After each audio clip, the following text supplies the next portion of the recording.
My dear friend, this is video number 5 uh, for principle of insurance.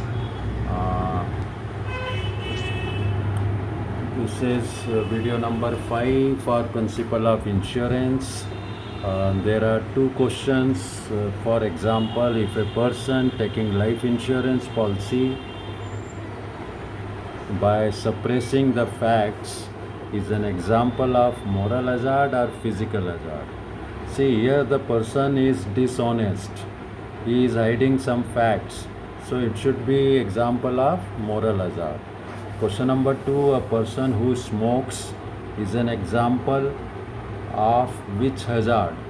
If a person is smoking and applying for health insurance policy, the smoking habit could be regarded as physical hazard. See how we can manage the risk. There are 4 ways by which we can manage the risk. First of all, risk is to be identified. है क्या risk, कौन सी है, उसका पता लगाना, identification. Then analyse करना, उसको analysis करना, what is the risk.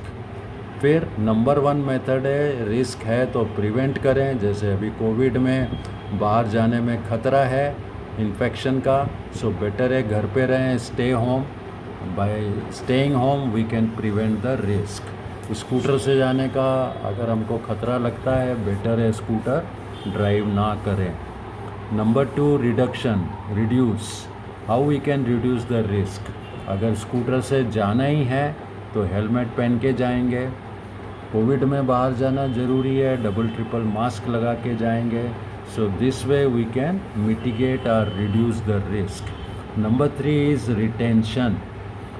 Risk है, कोई साधन नहीं है, स्कूटर पे जाना है, हेलमेट नहीं है, तो अल्टीमेटली रिस्क को रिटेन करेंगे, अपने ऊपर लेंगे और सावधानी से चले जाएंगे. This is what the risk retention is. Now 4th method is risk transfer. अगर हमें इंश्योरेंस कंपनी मिल गई, हम स्कूटर से गिर गए, या हेल्थ इंश्योरेंस ले लिया, या स्कूटर का इंश्योरेंस ले लिया, तो हमने अपनी रिस्क को इंश्योरेंस कंपनी के ऊपर ट्रांसफ़र कर दिया. This is the easiest method of dealing with risk. Fluctuation in stock market is an example of which risk. Stock market ऊपर नीचे होता है, रोज़ हम देखते हैं, कभी ऊपर कभी नीचे, तो ये बिजनेस रिस्क है, स्पेकुलेटिव रिस्क है, या प्योर रिस्क है. तो ये जो उतार चढ़ाव वाले मार्केट हैं, इसको हम स्पेकुलेटिव मार्केट बोलते हैं, स्पेकुलेटिव रिस्क बोलते हैं. So this is chapter number 1 जो मैनेजमेंट ऑफ रिस्क से रिलेटेड है, और काफ़ी अच्छा टॉपिक है, जिसमें रिस्क भी हमने पता की क्या होती है, पेरिल हमने देखे क्या होते हैं. रिस्क क्या है? रिस्क जो है हैपनिंग है, चांसेस ऑफ आउटकम है. अगर हमारे इच्छा अनुसार आउटकम नहीं आता है तो हम उसको रिस्क बोलते हैं. कॉज ऑफ लॉस जो है वो पेरिल है, और पेरिल से हुए लॉसेस को बढ़ाने के लिए कोई फैक्टर है तो उसको हज़ार्ड बोलते हैं. So these are the methods by identification, by उसके बाद असेसमेंट करके 4 मेथड हैं जिनके सहारे हम रिस्क को मैनेज कर सकते हैं. इन प्रैक्टिस रिस्क मैनेजमेंट में हम अलग अलग मिक्स तरीके लगा सकते हैं, कहीं रिडक्शन, कहीं ट्रांसफ़र, कहीं रिटेंशन, क्योंकि हर चीज़ में कॉस्ट भी इन्वॉल्व है. अगर रिस्क को हम इंश्योरेंस में ले जाते हैं तो कॉस्ट इन्वॉल्व है, तो हमें देखना पड़ेगा कि किसी चीज़ का हमें इंश्योरेंस कराना है या नहीं कराना है. कई लोग ऐसा भी करते हैं, जैसे एक मशीन 20 साल में हमको रिप्लेस करना है, तो हर साल कुछ कुछ पोर्शन अमाउंट बचा के रखेंगे, जिससे 20 साल में वो अमाउंट जमा हो जाए और उससे हम नई मशीन ख़रीद लें. ठीक है, तो बहुत सारे तरीके हैं. जैसे एक एग्ज़ाम्पल दिया है, makers of passenger aircraft attempt to make sure none of the parts of the aircraft fail, so they provide system to take over and ensure the safety of everyone on board. If a part fails, it is possible for a 4-engine plane to fly with one engine only and the last engine fails. The aircraft can still keep flying for a certain distance. Aircraft carry enough fuel to reach their destination and to fly from that destination to another airport if needed. All these costs are additional cost. जैसे एक plane है वो चाहता है कि passengers मुसीबत में ना आए, तो वो एक के बजाय 4 इंजन उसमें लगाता है। एक इंजन फेल हो जाए दूसरा लगेगा, दूसरा हो जाए तीसरा लगेगा, चौथा लगेगा। मान लो चारों इंजन फेल हो गए तो उसमें ऐसा प्रोविज़न है कि वो कम से कम नियरेस्ट एयरपोर्ट तक पहुंचाया जा सकता है।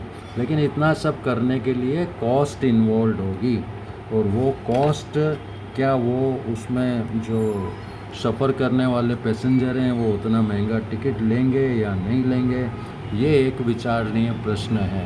तो जब कभी हम रिस्क को रिड्यूस करते हैं तो ये भी देखा जाना चाहिए कि वो अफोर्डेबल होगा कि नहीं होगा। ठीक है, इस तरह से हम जो है अलग अलग मेथड से, अलग अलग तरीके से, कई बार कारखाने में 2 तरह के मटेरियल हैं, फ्लेमेबल है और नॉन फ्लेमेबल है। तो फ्लेमेबल मटेरियल को थोड़ा सेग्रीगेट करके, है ना, वो एक्टिविटी जहाँ लॉस होने के ज़्यादा चांसेस हैं उनको थोड़ा अलग करके, मेन एक्टिविटी से अलग करके अपनी रिस्क को रिड्यूस कर सकते हैं। जैसे इलेक्ट्रिकल ट्रांसफार्मर है या इलेक्ट्रिकल सब स्टेशन है, उसको फैक्ट्री से थोड़ा दूर रख के ईज़िली हम जो है रिस्क को अवॉइड कर सकते हैं। डुप्लीकेशन है, बैकअप रखेंगे। जैसे एक इम्पॉर्टेंट कॉपी है, बड़ा काम का कागजात है, उसकी डुप्लीकेट कॉपी रख लेंगे तो थोड़ी सेफ्टी हो जाती है। डाइवर्सिफाई करेंगे। अगर बिज़नेस एक पार्ट से हमारा लॉस देता है, दूसरे पार्ट में रिकवरी हो सकती है।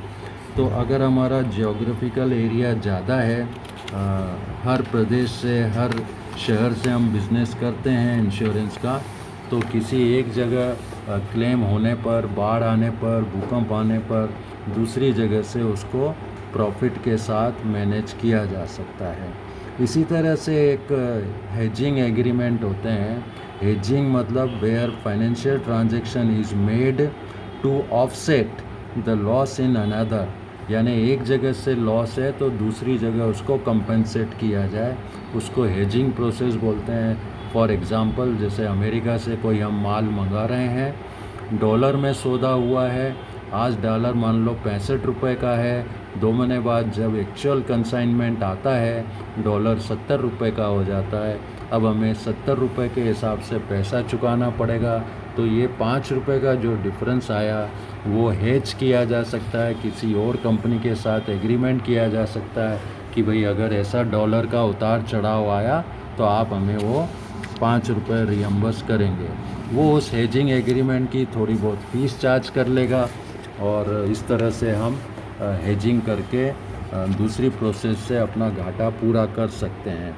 अगर हम इस चैप्टर को समराइज करें तो समरी इस तरह है कि भाई पेरिल जो है एक इवेंट है, इंसिडेंट है, कॉज ऑफ लॉस है, एग्जाम्पल है फायर, फ्लड, लाइटनिंग, लैंडस्लाइड या अर्थक्वेक वगैरह जो भी हैं। ठीक है, insurance can not prevent occurrence, insurance से ऑकरेंस या घटना प्रिवेंट नहीं होती है, अवॉइड की जा सकती है, रिड्यूस की जा सकती है।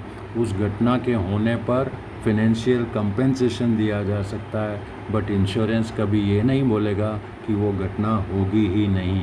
ठीक है, कितना भी हम प्रयास कर लें घटना हो सकती है।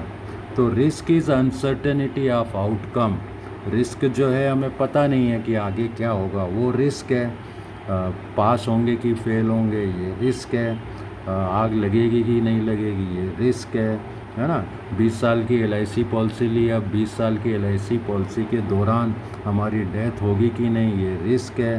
ठीक है, रिस्क कई तरह की होती है, हमने काफ़ी तरह की देखी, कैटास्ट्रॉफिक देखी, इम्पोर्टेंट देखी, फिनेंशियल, नॉन फिनेंशियल देखी, डायनामिक और स्टैटिक देखी, प्योर और स्पेकुलेटिव देखी, फंडामेंटल और पर्टिकुलर रिस्क देखी। हज़ार्ड जो है वो कंडीशन है that increases the chances of loss. It is something that accelerates the peril. जैसे अगर फैक्ट्री है, वहाँ आग लगने का पेरिल हमने कवर किया हुआ है, तो वहाँ साफ़ सफाई नहीं रखेंगे, लूज़ वायरिंग करेंगे, तो वहाँ पे चांसेस बढ़ जाएंगे, हज़ार्ड ज़्यादा हो जाएगा। ज़्यादा हज़ार्ड होगा, इंश्योरेंस कंपनी ज़्यादा प्रीमियम लेगी। ठीक है। Hazard can be classified as physical and moral hazard, जो हम पहले वाले वीडियो में देख चुके हैं। मोरल हज़ार्ड जो है पर्सन से रिलेटेड है और फिज़िकल सब्जेक्ट मैटर से रिलेटेड फिज़िकल हज़ार्ड है। जो टेक्निक्स हैं लॉस प्रिवेंशन की, लॉस रिडक्शन की, लॉस रिटेंशन की और ट्रांसफरिंग ऑफ रिस्क की, उसको मैनेजमेंट ऑफ रिस्क बोलते हैं। ये भी हमने पढ़ी और समझी है। मेरे विचार से अब आपको बहुत ही इजी लैंग्वेज में ये पूरा चैप्टर हमने समझा दिया है।